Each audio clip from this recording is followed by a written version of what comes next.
Hello everyone, my name is Dy'Mond McCoy. In this video, I'll be sharing my reaction to Eating Christmas in the Kalahari by Borshay. This article was both funny and eye-opening because it showed how something as simple as giving a Christmas gift can be misunderstood. With two cultures having completely different worldviews, it also reminded me how important humility and understanding are when working across cultures. But in this story, Richard Lee was an anthropologist living with Kung Bushmen in the Kalahari Desert. He tried to show his gratitude and, for their hospitality or whatever. And he decided to try to buy this big old fat ox or whatever. He showed up with this big fat ox, and they were like, "What are you doing? Like, what are you doing? Your ox is too skinny. Like, it looks skinny. Sorry." But in all actuality, he had this big old beautiful fat ox. But in their culture, it was looked down upon to actually, sit there and show up, and show off, or buy gifts that were so extravagant that it made others feel less for not having, or things like that. So in the Western point of view, it was kind of like people showing generosity and being praised for doing things like that and stuff like that. But in that community, they weren't excited. They didn't feel good about it or anything. They actually made fun of him for doing that, which they discredit a lot. They just basically wanted to protect the peace of the community. So this story, it really showed me how the world view affects how we interpret meaning. So in the Western culture, giving is, like I said, often like appreciated. It is looked at as the bigger the present, the bigger the appreciation. When in this culture, it's more so peace and integrity is intact still. They believe that no one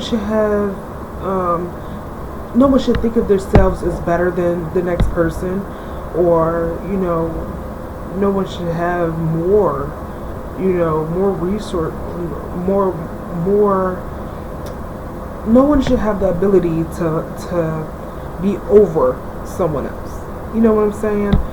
So they don't want to be made mockery of. No one should do anything. But humility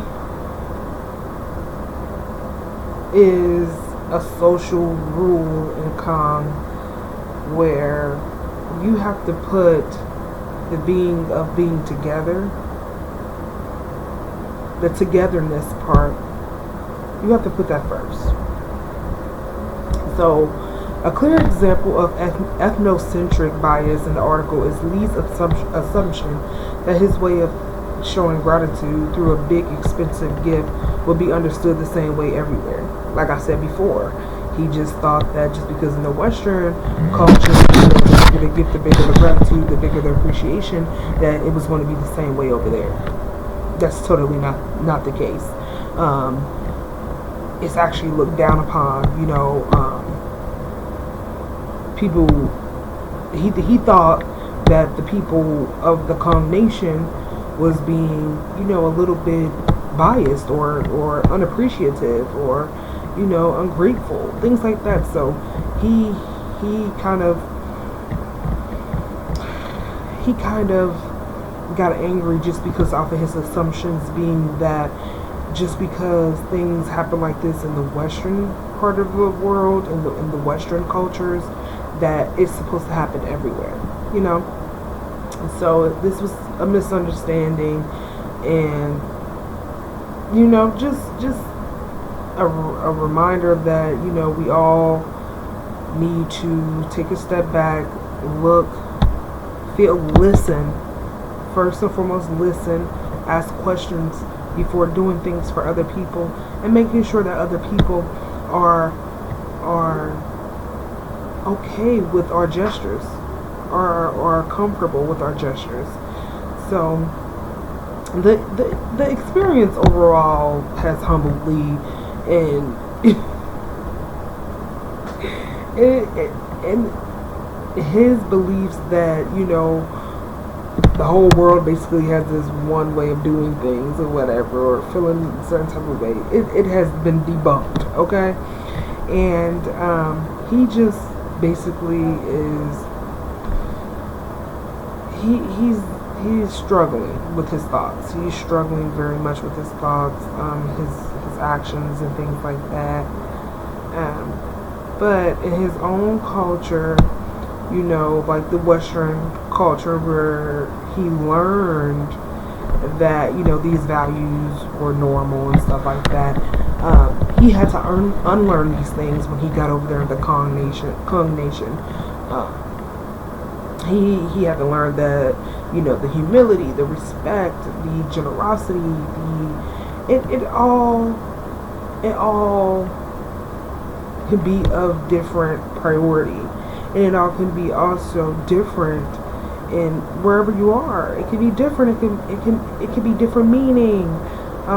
So the norms are shaped by, you know, the beliefs and traditions of people in other nations, and ultimately just by people and their traditions. Because in my own culture, you know, we say thank you, yes sir, no, yes ma'am, no sir, no ma'am, you know, things like that, excuse me, stuff like that. We, you know, but in another culture, you know, thank you, you know, might be viewed as you being smart, or a smart aleck, or you're just, it's just it probably doesn't really mean too much, you know what I'm saying? Or if people don't say it back to me or something like that, I kind of feel as though it would be, you know, ungrateful or disrespectful to not say thank you if I had given you something, or if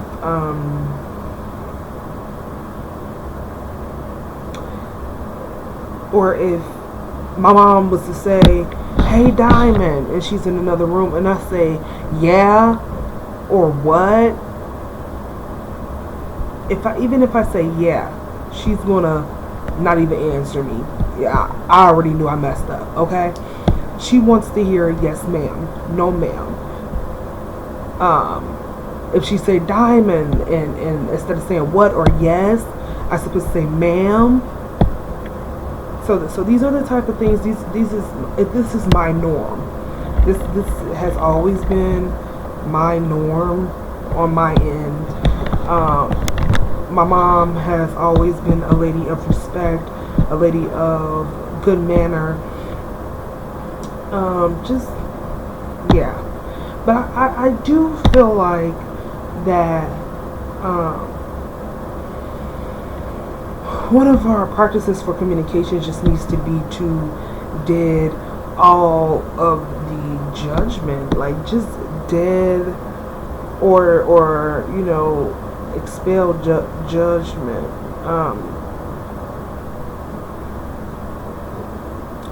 We judge too much, especially in the Western culture. In any culture, I feel like if it's not our way, it's the highway. I feel like if it's anything that we don't outside of our beliefs, then it's unbelievable, almost, if you get what I'm saying. So I just feel like in the story, if Lee had paused and just asked questions and was just there to try to soak up, you know, all of this knowledge and stuff, he would have, you know, he could have, you know, avoided all of those misunderstandings and the feeling of being, you know, turned down and stuff like that. So I actually feel like, you know, overall, when understanding how to communicate with others, it starts by listening. It starts with listening. And it starts with, you know, asking questions. like I said, I can relate to Lee because I have once, you know, had people where I've been working in restaurants, and, you know, I had people come through the drive-thru and they're like, yeah, like just come over here and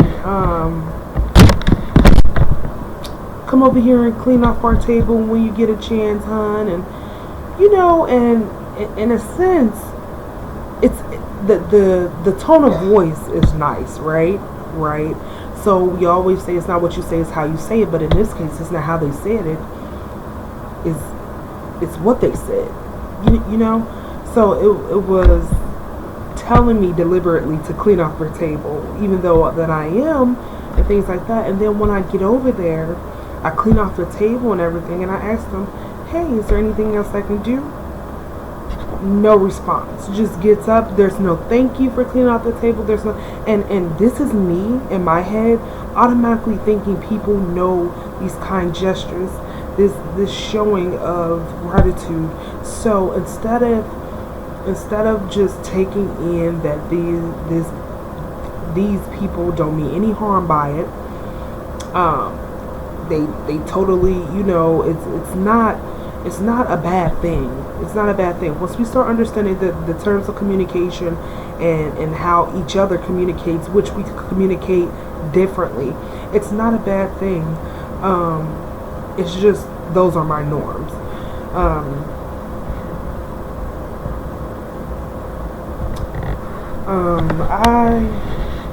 I'm sorry, I forgot what I wrote. Because I know that Lee had trouble with, you know, understanding why didn't they want his ox. What was so different about his ox? And that's my thing in my scenario is what was so different about my drive, my effort?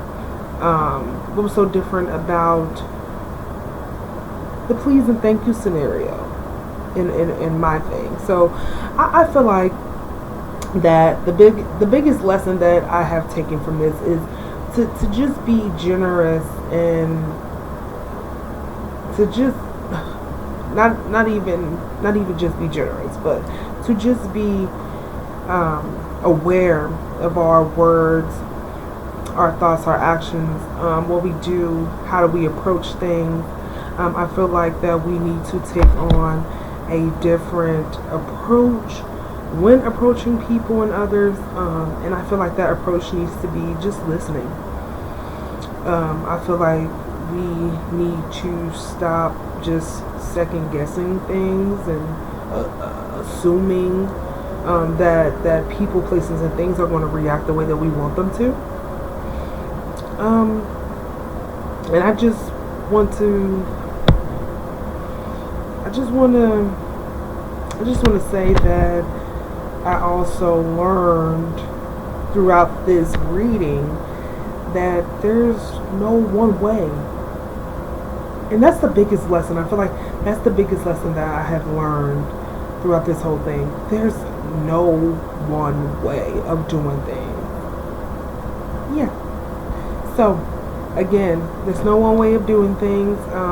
Spread kindness, generosity, and don't go out there assuming.